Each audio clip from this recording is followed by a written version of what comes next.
Le plus de l'info, c'est avec vous, Maruki Duri. Aujourd'hui, nous allons parler de cette Coupe du Monde qui va se dérouler en 2026, en 2026 avec la participation de 48 pays. Et c'est l'information foot de cette semaine avec le trophée de joueur de l'année décerné à Cristiano Ronaldo. À partir de 2026, la phase finale de la Coupe du Monde se disputera à 48 équipes au lieu de 32 actuellement. Alors, qu'est-ce que ça va changer? Eh bien, on a tenté de faire un petit listing. D'abord, il y aura plus d'équipes, ce qui veut dire que les fédérations régionales auront plus de billets qualificatifs à attribuer. Par exemple, l'Europe passera à 16 qualifiés au lieu de 13 aujourd'hui. L'Afrique passera de 5 à 9 qualifiés et l'Océanie, la zone dans laquelle Tahiti évolue, eh bien, elle passera d'un demi-qualifié à un qualifié, car jusqu'à présent, la meilleure équipe de la zone Océanie devait affronter une équipe d'Amérique centrale lors d'un match de barrage pour valider définitivement son ticket pour la Coupe du Monde. Et en général, le représentant du Pacifique perd la confrontation aller-retour.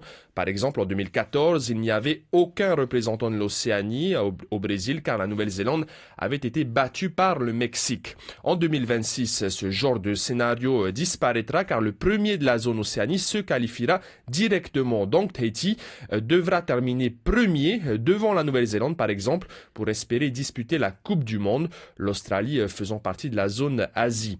Autre changement pour la Coupe du Monde 2026, des poules de 3 équipes, il y en aura 16 au total, et pendant les phases de groupe, les équipes disputeront donc seulement 2 matchs. Les 2 premiers de la poule se qualifient pour les 16e de finale, ce qui veut dire que chaque match joué sera crucial et le futur champion du monde devra remporter 5 matchs à élimination directe au lieu de 4 aujourd'hui. Dernier élément financier cette fois au niveau des revenus. Selon un rapport de la FIFA, la Fédération internationale table sur 605 millions d'euros supplémentaires par rapport aux prévisions sur la Coupe du Monde 2018 qui se jouera en Russie, ainsi que 480 millions d'euros en plus de droits télévisuels et 350 millions d'euros de revenus pour le marketing. Ça fait beaucoup d'argent et c'est sans doute là la principale motivation de la FIFA.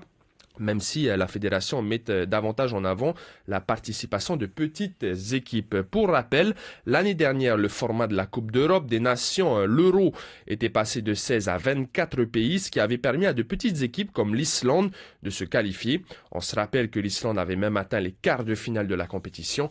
Un exemple à suivre peut-être pour Tahiti. Aouh, Lolo! Aouh!